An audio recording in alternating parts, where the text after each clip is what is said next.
umaga, ako po si Ma'am Hana. Magandang umaga, ako si Sir Mike. Ako po si Miss Vam. Ako po si Ma'am Ran. Ma'am Ran po.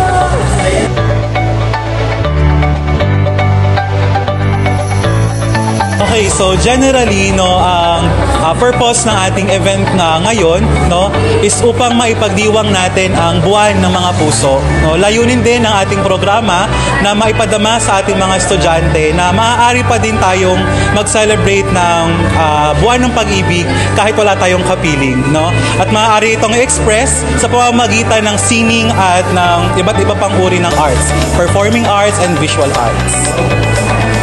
At ito rin yung time na para ilunsad namin ang aming wellness nook na kumbaga ang mga estudyante ay pwedeng mag-take some rest or magpahinga sa wellness nook, pwedeng magkulay, pwedeng maglaro during na na-stress sila sa kanilang academics.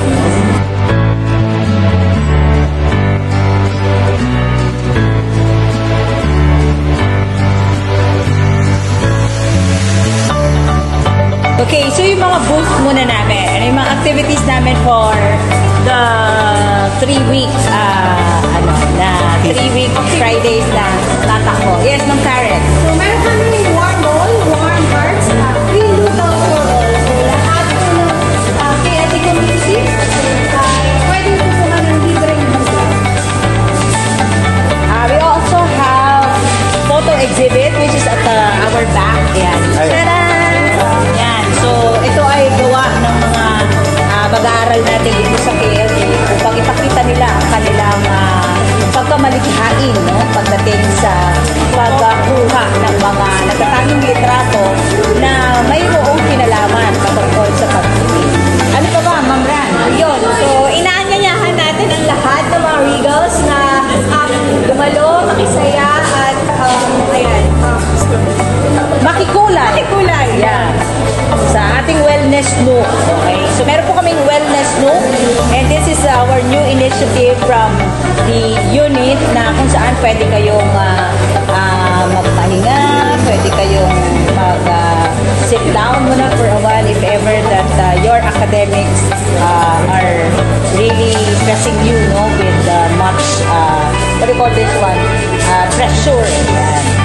Yeah. So, yun.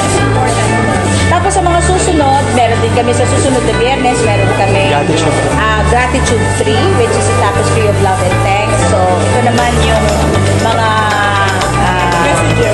pagsasabi, no, ng mga message of thanks and appreciation to the people around, of course. And we also have, on the third week, we have naman webinar, no, para naman sa paghilom, or ito yung healing through arts na activity para sa lahat.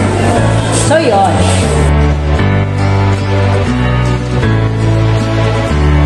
So once again, iniimbitahan namin kayong lahat, ang buong komunidad ng Kolehiyo ng Lungsod ng Dasmariñas, ating pong suportahan, tayo po ay dumalo, tayo po ay makisalo sa programa ng Guidance Services, Admissions and Career Development Unit, ngayon pong buwan ng pag-ibig.